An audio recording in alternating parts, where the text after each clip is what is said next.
E nesta noite, eu quero juntamente com você responder a uma pergunta muito simples. Quem é Jesus Cristo de Nazaré para você? Nós temos imagens e trabalhar com imagens é algo muito interessante, né? Eu quero ler um texto e depois o Felipe vai estar projetando ali para a gente ter uma ideia e juntos procurarmos responder com sinceridade em nossos corações quem é Jesus para mim. O que significa caminhar com Jesus? Quero ler, se você puder abrir, o livro da Revelação, Apocalipse de João, capítulo 1, a partir do versículo 13. Está dentro aqui de uma visão de Jesus glorificado. A última imagem que nos foi deixada de Jesus foi esta relatada por João na ilha de Patmos, exilado por causa do testemunho, por causa do evangelho, por assumir que Jesus Cristo era o seu Senhor e Salvador, após o imperador romano não conseguir matá-lo, colocando por 3 vezes em um barril de óleo fervendo, não conseguindo matar o apóstolo João, um dos últimos apóstolos. Ele foi então considerado uma ameaça, ele foi considerado extremamente perigoso, e por isso, os condenados perigosos na época, Roma enviava para a ilha de Patmos para ali morrer, sem água, sem alimento, à míngua, isolado, sozinho, e servir de alimentos para as aves de rapina, para as bestas feras que pudessem ali chegar. Mas o Senhor tinha outro plano. Por isso a gente já começa entendendo que o que prevalece sobre a minha vida e a sua não é o que o imperador diz, não é o que o presidente diz, não é o que o seu patrão diz, mas o que prevalece é o que Deus diz, a meu e a seu respeito. E prevaleceu a vontade de Deus sobre a vida do seu servo. E ali ele recebe a revelação e escreve o último livro das Escrituras. A partir do versículo 13 do capítulo 1, nós lemos Apocalipse 1:13. E no meio dos candeeiros, um semelhante a filho de homem. E aqui é importante que você se lembre que Jesus tem a sua deidade. O que significa? 2 identidades, a divina e a humana, a material. Ele nasceu da Virgem Maria, foi concebido por obra do Espírito Santo. Por isso João tem esta visão, um semelhante a filho de homem, com vestes talares e cingido à altura do peito com uma cinta de ouro. A sua cabeça e cabelos eram brancos como alva lã, como neve, os olhos como chama de fogo, os pés semelhantes ao bronze polido, como que refinado numa fornalha, a voz como voz de muitas águas. Tinha na mão direita 7 estrelas, e da boca saía-lhe uma afiada espada de 2 gumes. O seu rosto brilhava como o sol na sua força. Quando o vi, diz João, caí a seus pés como morto. Porém ele pôs sobre mim a mão direita, dizendo: não temas, eu sou o primeiro e o último, e aquele que vive. Estive morto, mas eis que estou vivo pelos séculos dos séculos, e tenho as chaves da morte e do inferno. Queria que você fechasse os seus olhos por alguns instantes e imaginasse, e conseguisse formar na sua mente essa imagem de Jesus, como João descreveu aqui, no seu livro da Revelação. Feche os seus olhos. Ele se apresentou semelhante a filho de homem, com vestes talares, vestes compridas, à altura do peito uma cinta de ouro, cabeça e cabelos brancos como lã, como neve, olhos como chama de fogo, pés semelhantes ao bronze polido, refinado na fornalha, a voz como voz de muitas águas. E ele tinha na mão direita 7 estrelas, e da sua boca saía-lhe uma afiada espada de 2 gumes. O seu rosto brilhava como o sol na sua força. Esta imagem que nós podemos formar e criar na nossa mente de Jesus Cristo, ressurreto, vitorioso, como ele mesmo disse: estive morto, mas eis que estou vivo pelos séculos dos séculos, e tenho as chaves da morte e do inferno. Muito obrigado, Senhor, por esta revelação a respeito de Jesus.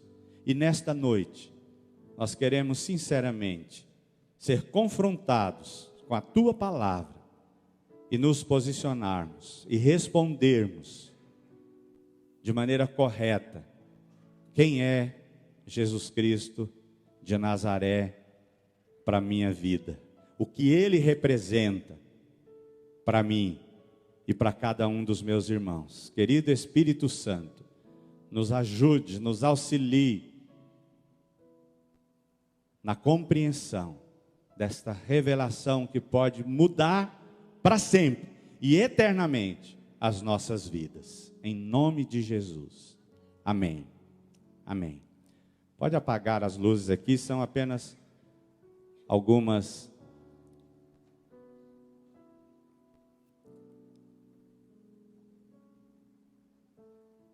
Veja, não é difícil quando você vai à praia, você vê alguém, né, fazer um formato de um coração, dizendo: eu amo Jesus, ou Jesus está no meu coração, eu tenho Ele no meu coração. Isso é uma imagem. Então você está vendo uma imagem, o nome Jesus, né? De repente você pode perguntar: pastor, será que era o nome dele que ele estava escrevendo quando os fariseus chegaram com aquela mulher lá em João 8, que foi apanhada em adultério, e Jesus escrevia na areia? Será que era o próprio nome dele que ele escrevia? Será que era algo semelhante a isso? Não sei. Podemos saber quando chegarmos lá. Mas uma imagem. Qual imagem você tem de Jesus? Pode ir para a seguinte.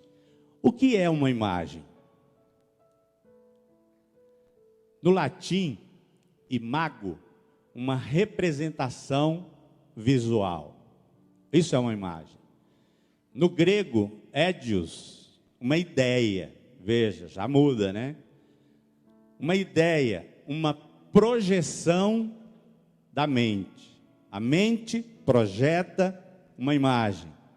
Isso é do grego, que significa aquilo que acredito que é, algo que eu acredito que realmente é, aquilo que eu creio.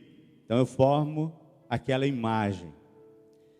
Todo rapaz solteiro tem na sua mente a imagem da sua princesa encantada, e vice-versa, não é verdade? Você forma uma imagem, o tipo do cabelo, a altura, né? Você forma essa imagem.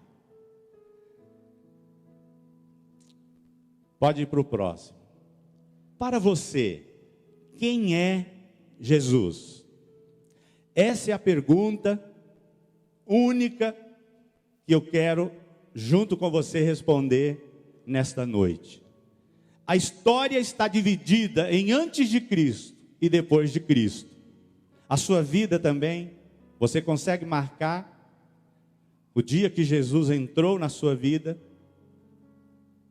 Antigamente, os batistas, os presbiterianos, os metodistas, marcavam na capa, na primeira da Bíblia, dia em que eu aceitei Jesus, dias que eu fiz a minha profissão de fé, o dia que eu me batizei. Ficava registrado aqui. Os hinos cantados a respeito disso dizia: desde o dia em que aceitei Jesus, a minha vida se transformou. Hoje eu vivo bem, hoje eu tenho paz, com Jesus e mais ninguém. Algumas canções. Jesus Cristo mudou o meu viver. Jesus Cristo mudou o meu viver. Diferente é o meu caminhar. Jesus Cristo mudou meu viver. Quem é Jesus para você? Algumas imagens. Não sei se é esse o Jesus que o Mel Gibson criou no seu filme, né, A Paixão de Cristo. A impressão que dá é que aquele está um pouco mais velho, né? Mas é esta imagem que pode nos levar às lágrimas, como ele sofreu. Isaías 53 diz que ele ficou desfigurado. Olhamos para ele, não vimos beleza alguma. Ele estava completamente desfigurado pelos meus pecados, porque ele sofreu tudo isso em meu lugar, por mim, por você, porque eu estava morto em meus delitos e pecados, mas ele me deu vida. Ele é a vida. Mas se o grão de trigo caindo na terra não morrer, fica ele só. Por isso ele morreu. Por isso o texto que nós lemos, ele mesmo diz a João: estive morto, mas eis que estou vivo pelos séculos dos séculos. Esta imagem de Jesus naquele período de sofrimento, de crucificação, marca, é forte, é tremenda, é assustadora. Meu Deus, por que os romanos foram tão cruéis? Por que os judeus, que eram os seus patrícios, declararam: solta Barrabás e crucifica este Jesus, e caia sobre nós e sobre nossos filhos o sangue deste justo? E aí nós entendemos por que Líbano, Israel, Jordânia, Síria está detonando bombas em cima de crianças, derramando sangue inocente. Eles pediram isso, meus irmãos. Eles clamaram isso. Palavras são sementes.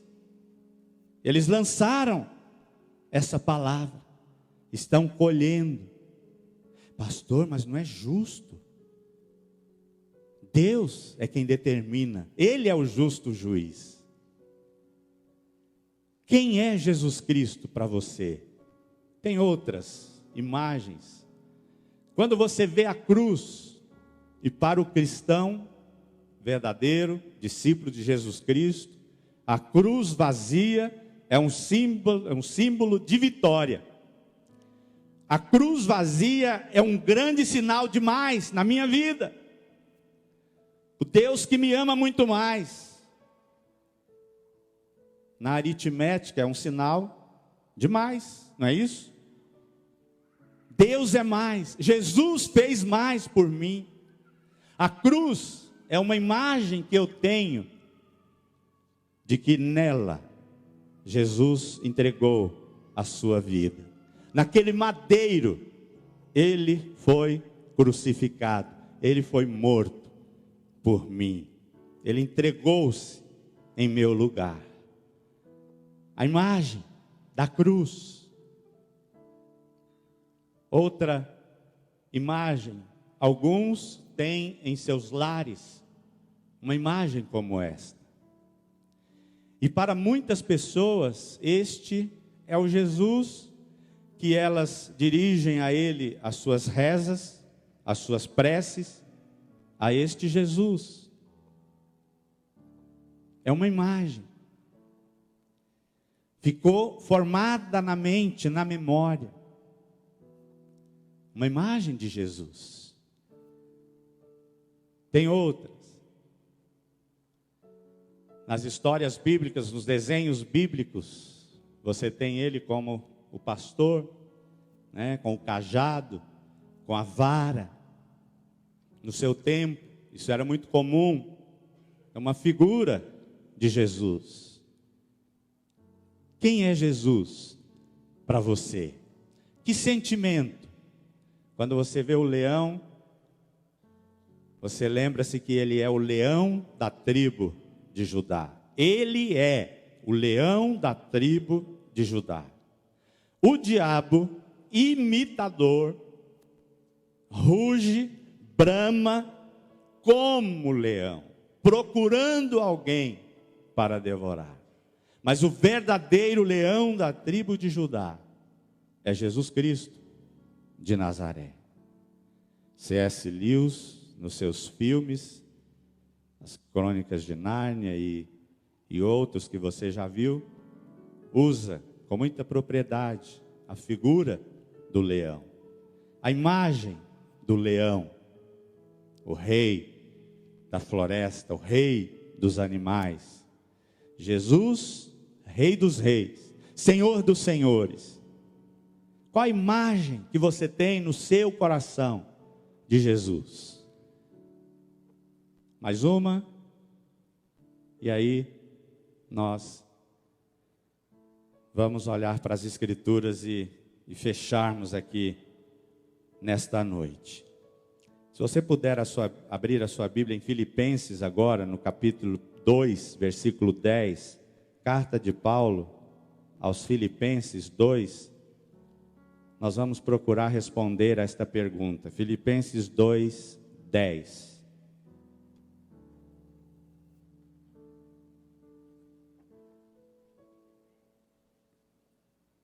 Filipenses 2, versículos 10 e 11.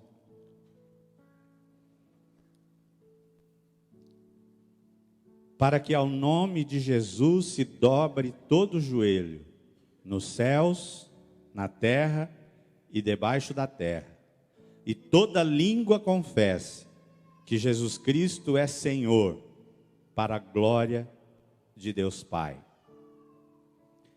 Jesus Cristo é Senhor, para a glória de Deus Pai. Natal, Jesus Cristo é apresentado, é recebido como o menino da manjedoura, que nasceu humildemente numa manjedoura, uma criança. E a gente vai com a nossa mente para aquela imagem de uma estrebaria muito simples, em meio aos animais, a palha, e ali um bebê que nasce, Jesus. E o anjo disse a Maria: ele se chamará Jesus, porque ele salvará o seu povo dos pecados dele. Salvador é um dos nomes e ofícios de Jesus, Salvador. Mas o texto nos diz também que ele é Senhor, para a glória de Deus Pai. Como a escravidão já foi abolida, nós não vivemos mais isso no nosso país, na nossa nação. Conhecemos a história dos senhores que eram donos dos escravos. Você se lembra de José do Egito, que foi vendido a uma caravana de ismaelitas que depois o vendeu lá no Egito como escravo. Aquele que comprava o escravo era o seu dono, era o seu senhor. Na nossa cultura ocidental, seu Joaquim, seu João, seu Pedro, o senhor carteiro, o senhor leiteiro, o senhor mecânico, o senhor padeiro. Fica difícil nós olharmos para Jesus e dizer: ele é o meu dono, ele é o dono da minha vida, ele é Senhor da minha vida, ele me comprou, não com R$1, não com dólar, não com euro, nem com prata, nem com ouro. mas Ele me comprou com o seu precioso sangue. Eu fui comprado, eu pertenço a Ele. Paulo tinha na sua teologia, em todas as cartas, essa consciência. Ele diz aos Gálatas: não vivo mais eu, mas Cristo vive em mim. Ele é meu Senhor.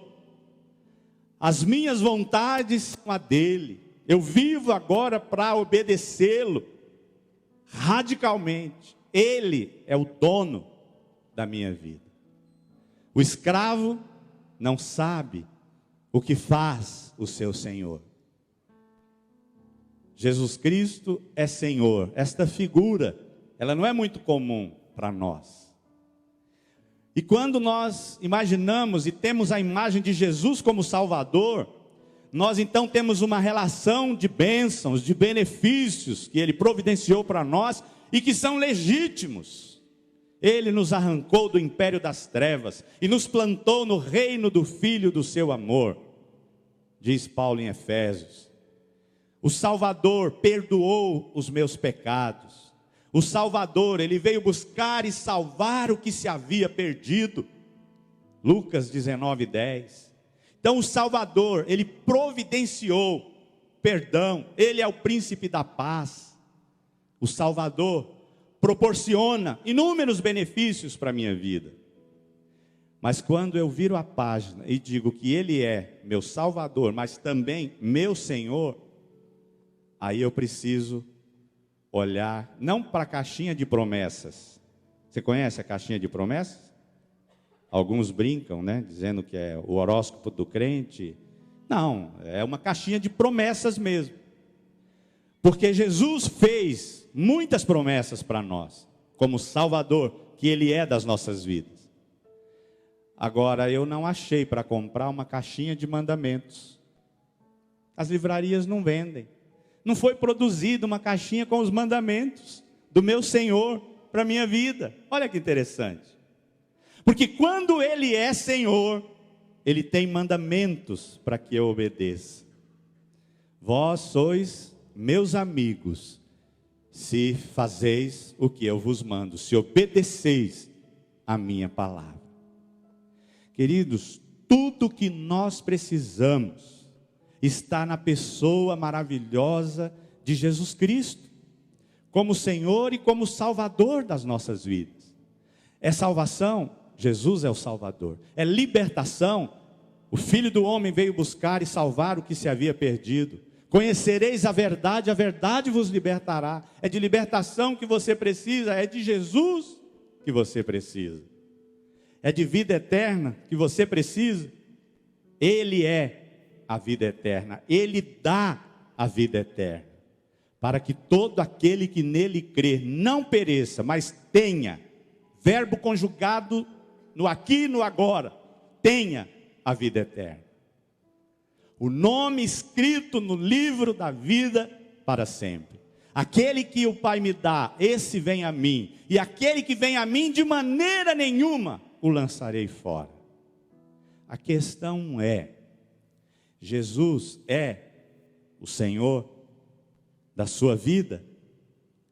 Aceitá-lo, como os primeiros cristãos no início da igreja o aceitaram como Senhor, como mestre, traz consigo todas as implicações que essa decisão acarreta.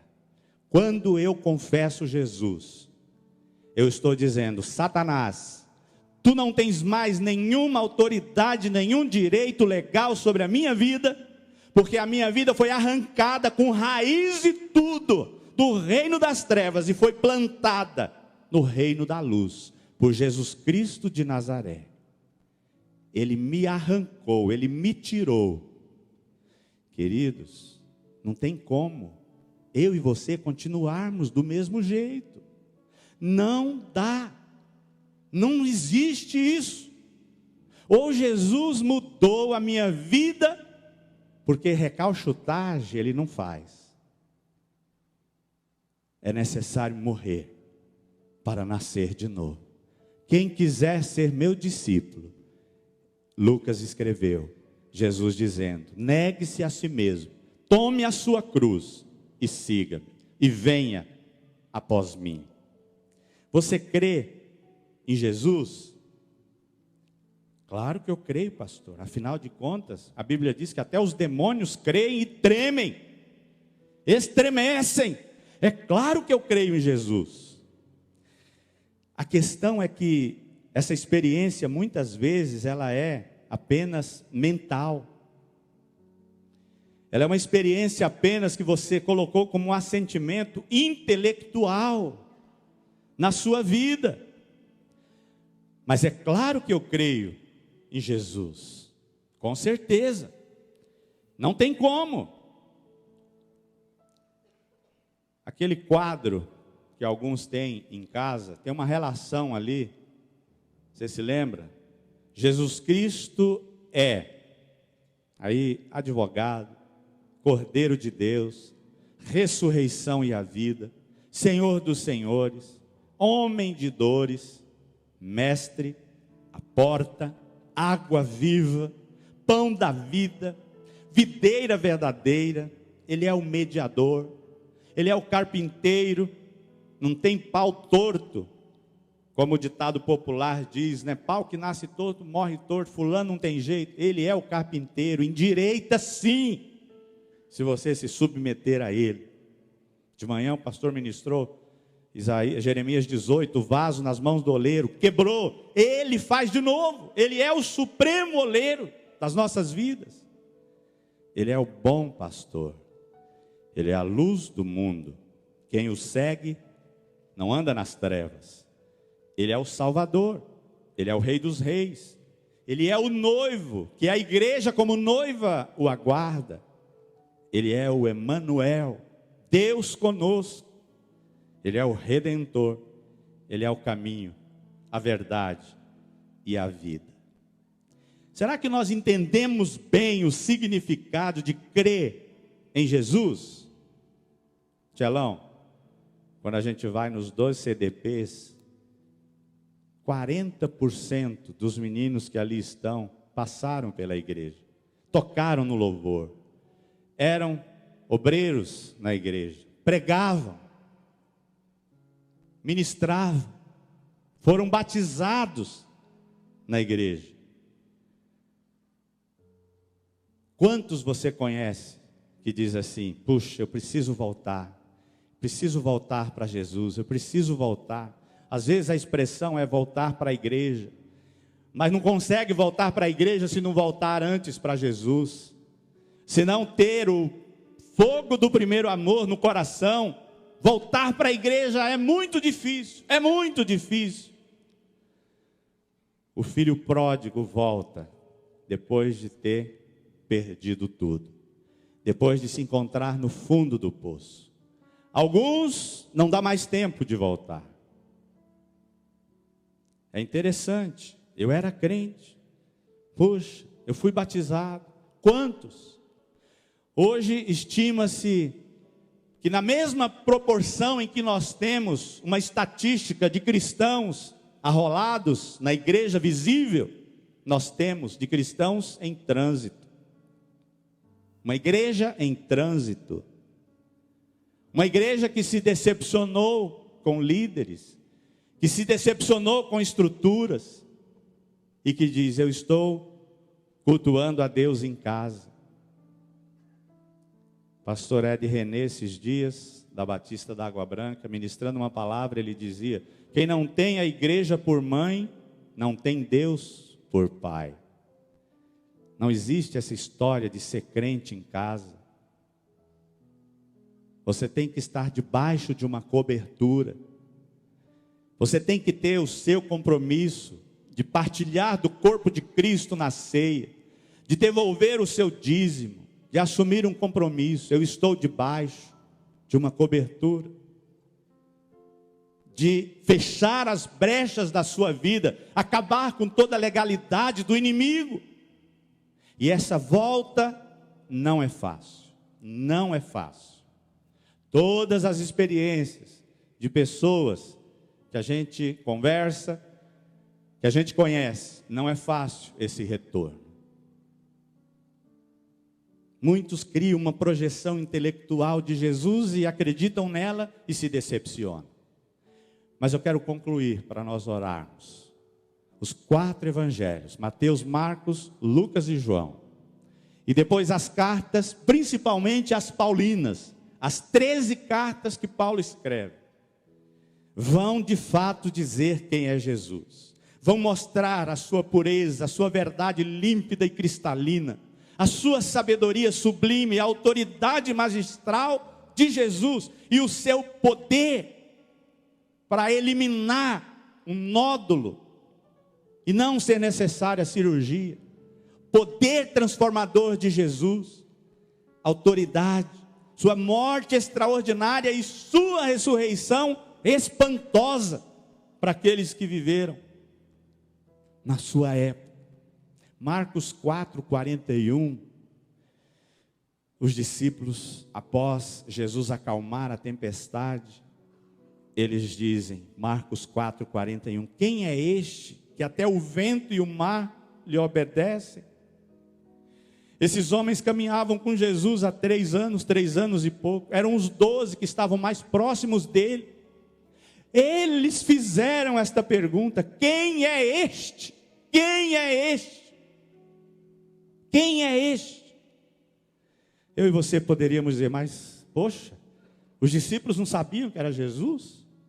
Ah, é um fantasma. Fantasma já existia. O Gasparzinho já existia naquela época. É um fantasma. Mas Pedro olha e diz, não, é Jesus. É Jesus. E grita, Senhor, se és tu, manda-me ter contigo. E Jesus imediatamente, vem Pedro. E Pedro desce do barco e começa a andar. Com os olhos fitos em Jesus, ele anda. Mas quando ele parte para a sua razão, para o seu intelecto, olha e diz, espera lá, isso é contrário à lei da gravidade. Ele começa a afundar. É assim comigo e com você. Ao tirar os olhos de Jesus, autor e consumador da nossa fé, nós afundamos. Líquido e certo. Começamos a afundar. E quando clamamos, Senhor, salva-me. Glória a Deus por isso, porque Ele está pronto. Essa é a sua função, salvar, libertar, estender a mão, trazer de volta.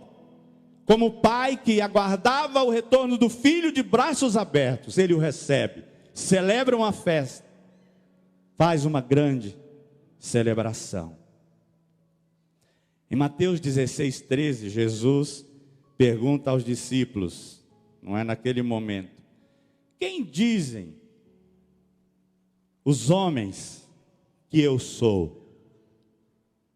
E aí os discípulos dizem, olha, uns dizem que o Senhor é Elias, outros dizem que o Senhor é um dos profetas, outros dizem que o Senhor é João Batista. E aí ele se volta para eles, propriamente, e pergunta aos 12, Mateus 16:16, quem dizeis vós que sou eu? Mas e vocês? E para vocês, quem sou eu?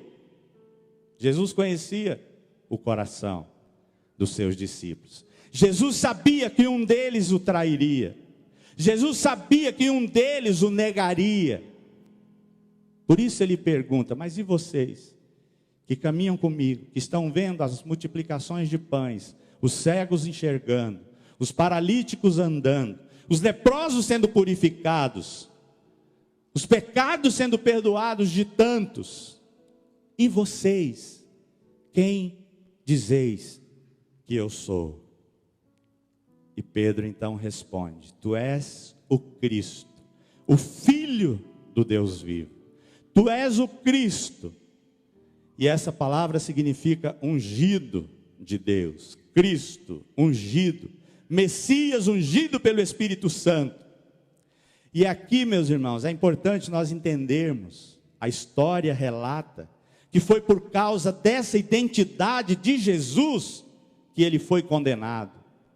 Jesus não foi condenado à crucificação por causa das suas ações, não foram os seus atos, não foi a sua bondade demonstrada, não foi o seu amor, a sua graça que o levou à cruz. Não, foi quando ele assumiu a sua identidade.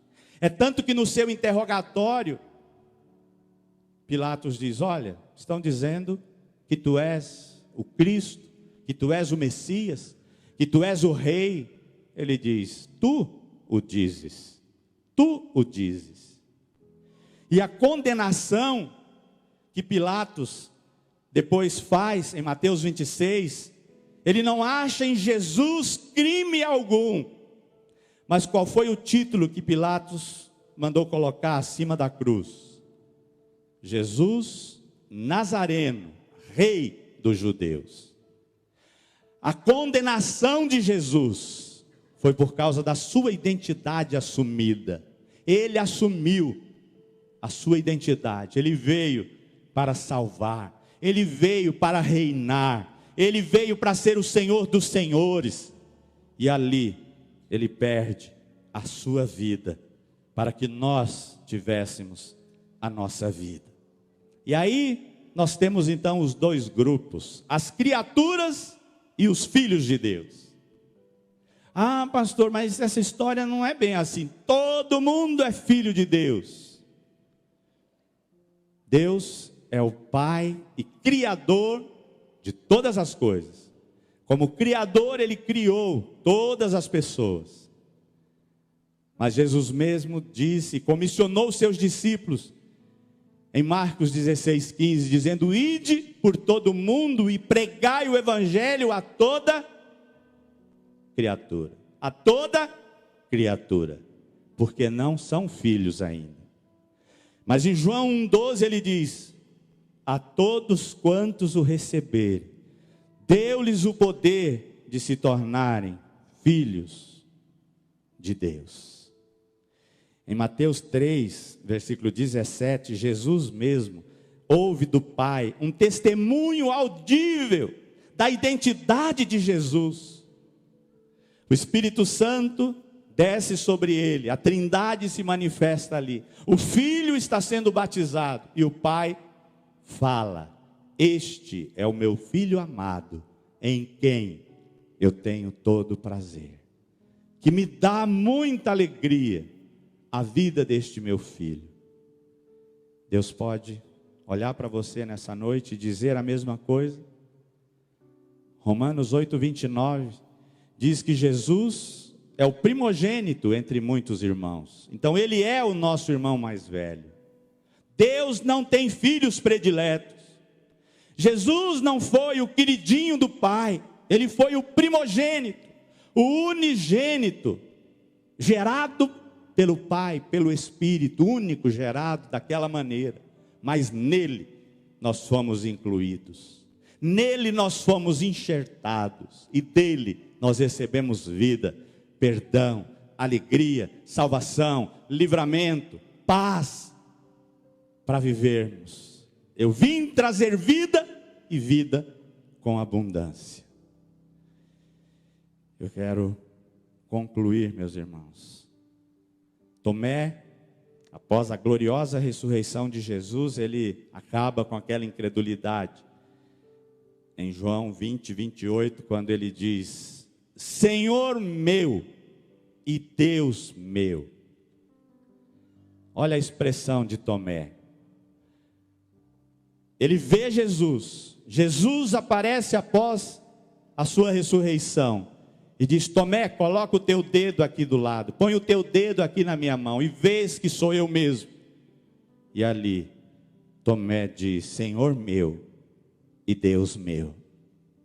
No dia de Pentecostes, em Atos 2:36, é interessante aquela mensagem de Pedro, aquele pescador que havia negado a Jesus, mas agora cheio do Espírito Santo, no dia em que a igreja nasceu. Foi nesse dia que a igreja de Jesus Cristo nasceu. Atos 2, versículo 36, Pedro diz assim, em meio ao seu sermão: esteja absolutamente certa, pois toda a casa de Israel, que a este Jesus, que vós crucificastes, Deus o fez Senhor e Cristo. Deus o fez Senhor e Cristo. Deus o fez Senhor e Cristo. Não estou inventando nada. A palavra de Deus está aqui. E eu preciso me posicionar. O apóstolo Paulo salienta em toda a sua teologia a identidade de Jesus como Senhor, como dono das nossas vidas.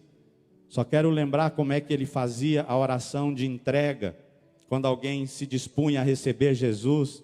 Romanos 10, 9 e 10.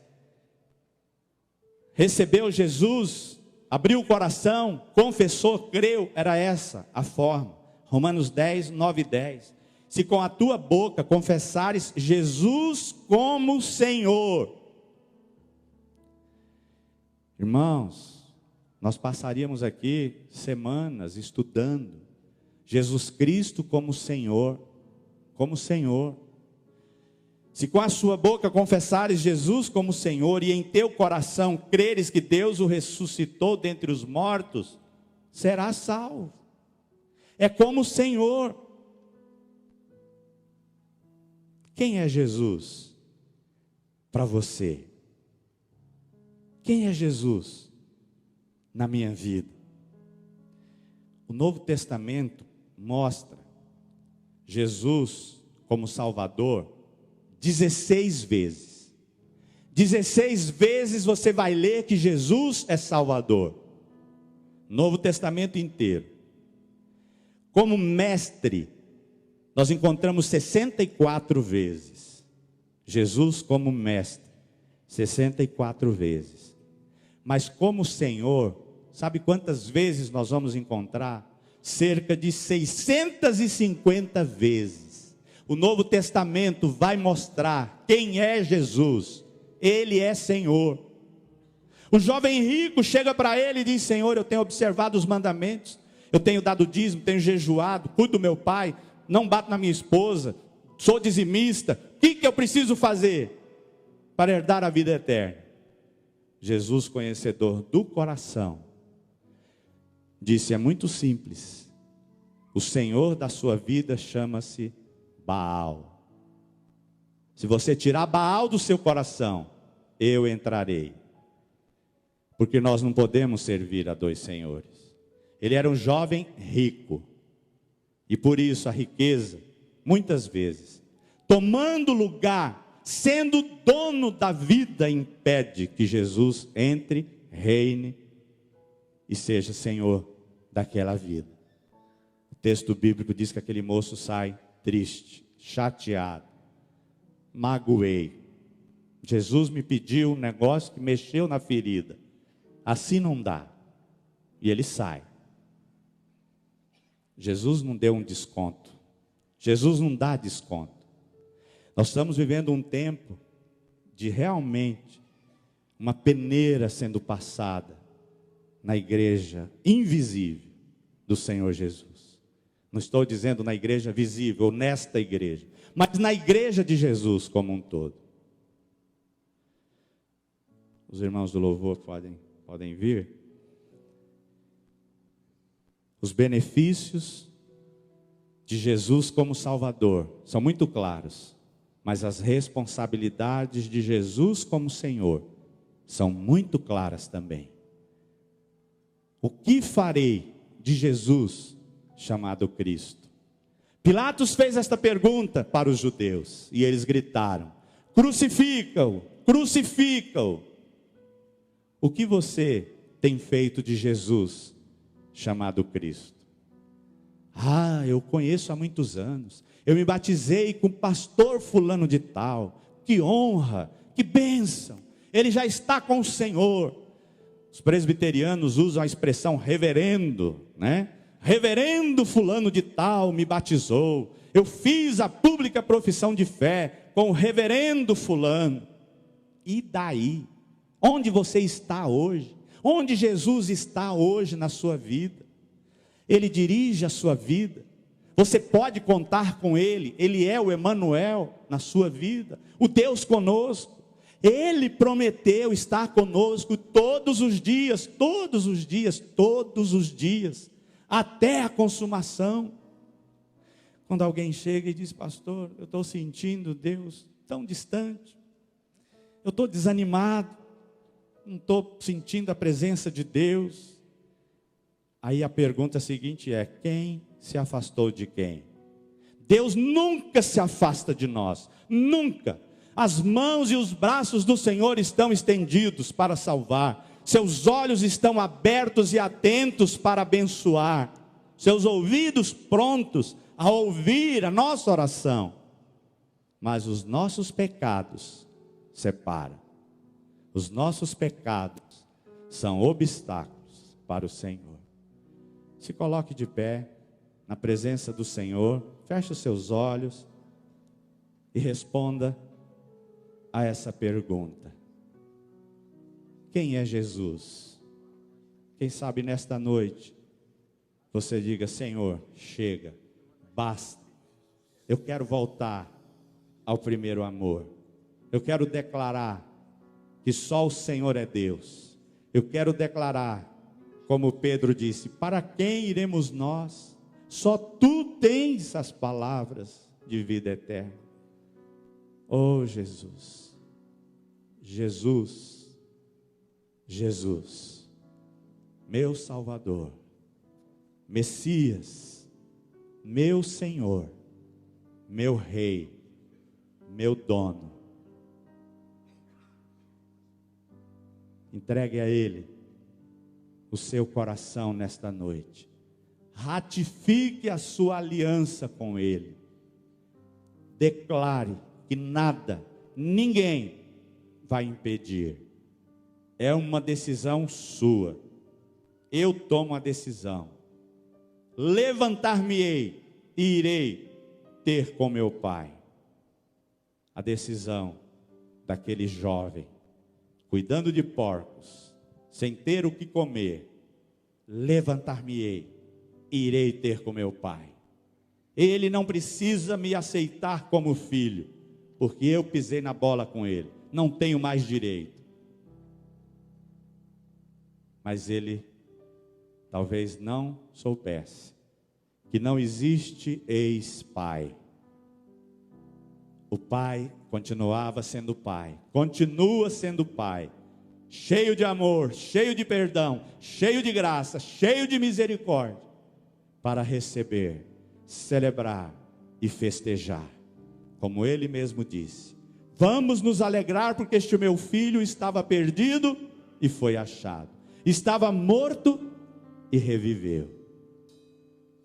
Jesus, eu tenho, eu quero, eu decido ter o Senhor, não apenas como meu Salvador, que perdoou os meus pecados e que me salvou, mas eu tomo a decisão nesta noite de ter o Senhor como dono da minha vida. Eu me coloco à disposição do Senhor para obedecer a tua voz e a tua palavra.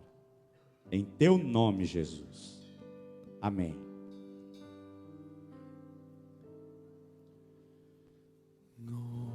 Nome tão lindo, nome de Cristo, nome que acalma o mar, faz a tempestade cessar. Some sublime, nome de glória, nome que restaura a alma, traz forças pra caminhar. Teu nome, Jesus, é mais doce que o mel, tem poder e glória. Teu nome, Jesus, é mais glorificador ao céu, traz vitória em teu nome. Os feridos são curados, nome, Jesus, tem poder para mudar minha história.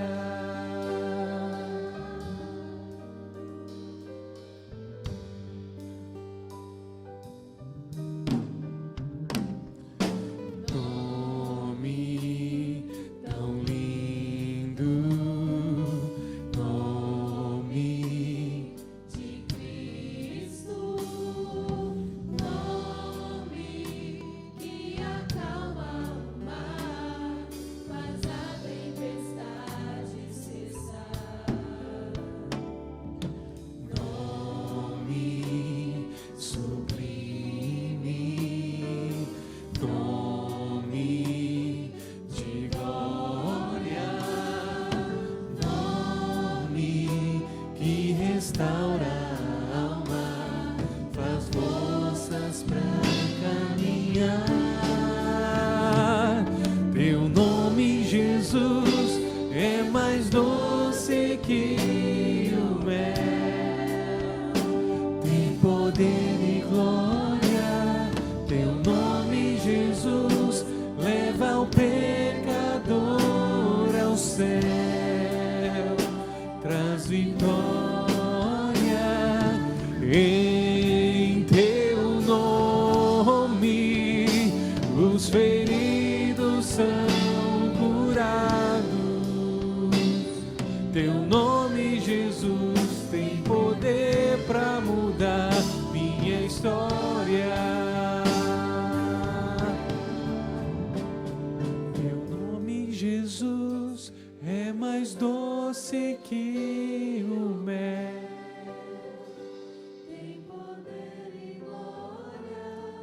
Teu nome, Jesus, leva o pecador aos céus, traz vitórias.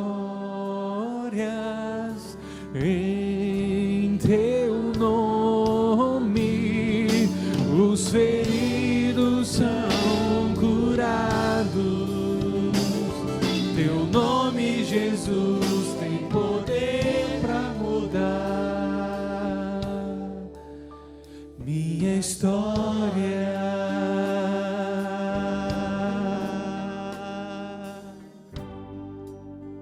Coloque a sua mão, uma de suas mãos no seu coração. E numa voz que apenas você possa ouvir, bem baixinho, repita por algumas vezes: Jesus, Jesus, Jesus, Jesus, Jesus, Jesus, Jesus. Este nome tem poder para mudar a minha vida, para mudar a minha história, para escrever, quem sabe a partir deste 1º de setembro, amanhã, um novo capítulo da história da minha vida. Tome essa decisão nesta noite. Traga Jesus de volta ao seu coração e o confesse verdadeiramente como Senhor da sua vida. E Ele vai mudar completamente. Ele vai suprir todas as necessidades da sua alma, do seu coração, da sua casa, da sua vida. Porque Ele, sendo rico, se fez pobre por amor de nós, para que nós que somos pobres fôssemos feitos ricos em Jesus. Meu Cristo, de João Dias de Araújo, professor que nós tivemos no seminário, ele escreveu: meu Cristo é um Cristo vivo, que passa levantando o pó vermelho nas Galileias do meu coração. O Jesus que caminha nos meus mares, nas praias tropicais dos meus pesares, nas montanhas azuis da minha solidão. Ele entra nos meus templos orgulhosos, empunhando o chicote de juiz. Entra nas minhas tempestades fortes, concedendo-me a santa diretriz. Meu Cristo é um Cristo vivo, que passa levantando o pó cinzento pelas Judeias do meu coração. O Jesus que fustiga o meu pecado, que vence o meu orgulho tresloucado, ao cilício da minha solidão. Ele não é o Cristo das paredes, pendurado no pescoço dos infiéis, nem o Cristo da hóstia que é de trigo, pois o meu Cristo é o meu maior amigo.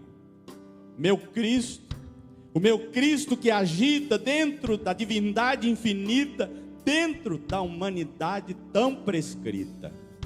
Bem junto ao lago azul do meu pensar, ele prega agitando as ondas mortas. Bem junto à noite escura do meu pecar, ele me abriu as reluzentes portas. Meu Cristo, pois ele anda no meu caminho estreito, sobe no monte infernal da minha dor, morre na cruz feral da minha culpa, desce ao túmulo vil do meu negror, depois se ergue na aurora dos meus sonhos e se embuça nos céus do meu amor. Meu Cristo é um Cristo vivo, que passa levantando pó imundo nos continentes do meu coração, mas ele um dia passará sorrindo pelo céu inteiramente lindo, passará levantando pó dourado pelo estelar caminho conquistado naquela cruz de infâmias e de glórias. Pai, muito obrigado por ter enviado o teu Filho, Jesus Cristo de Nazaré, nosso Salvador, Messias, Redentor e Senhor. Nesta noite, nós tomamos uma decisão de elegê-lo como Senhor das nossas vidas, de caminhar debaixo da sua direção, de obedecer a sua palavra e fazer a sua vontade. Despede o teu povo com a tua paz, o amor de Deus sendo derramado profundamente e copiosamente sobre os nossos corações. A pessoa maravilhosa de Jesus, companheiro de todos os momentos, e a sua presença gloriosa sempre conosco. A unção, o bálsamo suavizador do Espírito e as consolações do Espírito Santo sejam derramadas sobre nós e sobre todo o teu povo, espalhado por toda a face da terra. Porque todo joelho um dia se dobrará e toda língua um dia confessará que Jesus Cristo é o Senhor, para a glória de Deus Pai. Aleluia! Pode aplaudir o Senhor. Louvado, exaltado, Jesus, Jesus, Jesus, Jesus, meu Jesus, meu Jesus. Aleluia! Glória a Deus. Louvado seja o nome do Senhor.